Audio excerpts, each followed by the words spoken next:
নমস্কাৰ today life 24 চাই থকাৰ বাবে ধন্যবাদ জনাইছোঁ। মৰিনী সমষ্টিৰ এটা নিৰ্বাচনী আপডেট আপোনালোকক আজি দিব বিচাৰিছোঁ। কালি মৰিনী নগৰৰ বাপুজি ষ্টেডিয়ামত অৰুণোদয় আঁচনি প্ৰদানৰ অনুষ্ঠানত যেতিয়া মৰিনী সমষ্টিৰ বৰ্তমানৰ বিধায়ক ৰূপজ্যোতি কুৰ্মী যেতিয়া সাংবাদিকৰ মুখামুখি হৈছিল, তেতিয়া তেওঁ এটা কথা কালি খুব গুৰুত্বপূৰ্ণ এটা কথা উল্লেখ কৰিছিল। মই আপোনালোকক যেটো মন্তব্য কালি কৰিছিল তাৰ কিয়দাংশ আপোনালোকক শুনাব বিচাৰিছোঁ। কি কৈছিল ৰূপজ্যোতি কুৰ্মীয়ে?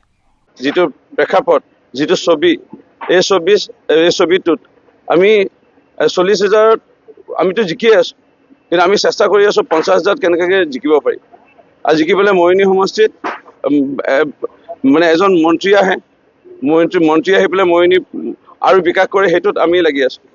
মই বুলি নহয়, এই প্ৰাৰ্থী যোনে হয়, প্ৰাৰ্থী ঘোষণা কৰা নাই এতিয়ালৈকে। প্ৰাৰ্থী মানুহ হ'ব পাৰোঁ শেষ মুহূৰ্তত আমাৰ ভাৰতীয় জনতা পাৰ্টীৰ কেন্দ্ৰৰ ৰাজ্যিক নেতৃবৰ্গই সিদ্ধান্ত ল'ব। ইয়াত মই ক'বলগীয়া নাই, কিন্তু যোনে কেণ্ডিডেট হয় তেওঁক ইমান ভোটত জিকাবলৈ মন আছে যে মৰিনী শুনিলে ৰূপজ্যোতি কুৰ্মীয়ে কি মন্তব্য কৰিছে আচলতে সাংবাদিকৰ আগত, যে তেওঁ প্ৰাৰ্থী বা নহ'বও পাৰে, এনেকৈ ধৰণে এটা মন্তব্য কৰিছে।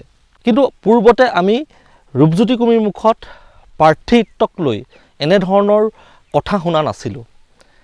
এই যেটো মন্তব্য, এই মন্তব্যটোৰ পাছতে সমষ্টিৰ ৰাইজৰ মাজত কিছু কথা চৰ্চিত হৈছে। কাৰণ মৰিনী সমষ্টিৰ যিসকল বিজেপি কৰ্মী, পুৰণা বিজেপি কৰ্মী, নতুন বিজেপি কৰ্মী, এনেকুৱা ধৰণৰ এখন যুঁজ, শীতল যুঁজ এখন আজি দীৰ্ঘদিনৰ পৰা চলি আছে।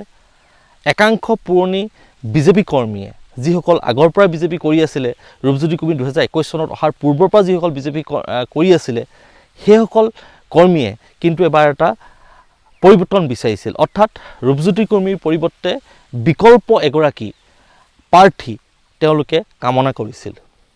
আৰু শেহতীয়াকৈ যেতিয়া কালি এই কথাটো তেওঁ মুখতে ওলালে, মন্তব্যটো তেওঁ তেনেধৰণে কৰিলে, তাৰপিছতে চৰ্চিত হৈছে যে ৰূপজ্যোতি কুৰ্মীয়ে এইবাৰ বিজেপিৰ প্ৰাৰ্থিত্ব নাপাব নেকি মৰিয়নীত।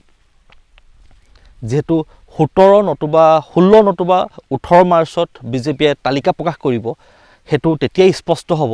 এই কথাখিনিৰ প্ৰাসংগিকতা তেতিয়া নাথাকিব যদি ৰূপজ্যোতি কুৰ্মীয়ে টিকট পায়।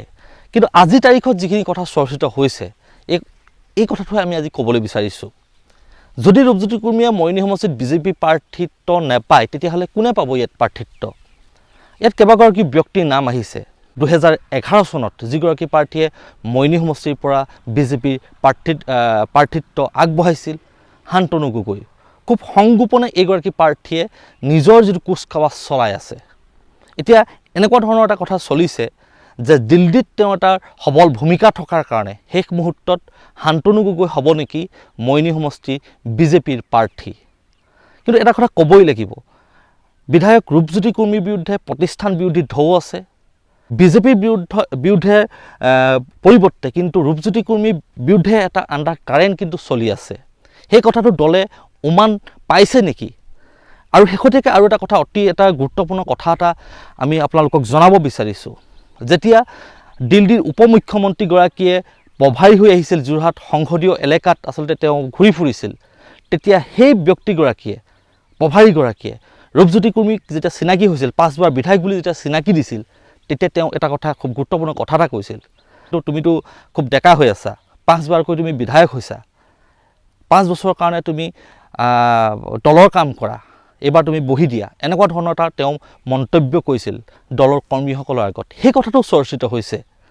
এই সমগ্ৰ কথাৰ এই যিটো পৰিৱেশ যিটো সৃষ্টি হৈছে, এই কথাটোৱে বিজেপিৰ যিসকল কৰ্মী, যিসকলে আশা পালি আছে, তেওঁলোকৰ বাবে এতিয়া তেওঁলোকে চিন্তা কৰিছে যে এইবাৰ হয়তো ৰূপজ্যোতি কুৰ্মীয়ে টিকট নাপাব নেকি, বিকল্প কোনোবা হ'ব নেকি। হয়তো ইয়াত শান্তনু গগৈ আছে, অসীম বৰুৱা আছে, ইয়াত কেইবাগৰাকী ব্যক্তি আৰু আছে। সেইসকলৰ কাৰোবাক বিজেপিয়ে এইবাৰ ৰণলৈ পঠাব নেকি, এই কথাখিনি কিন্তু এতিয়া আলোচনা হৈছে। ইমানেই আছিল এই কথাখিনি, এটা আপডেট আপোনালোকক দিব বিচাৰিলোঁ। ধন্যবাদ।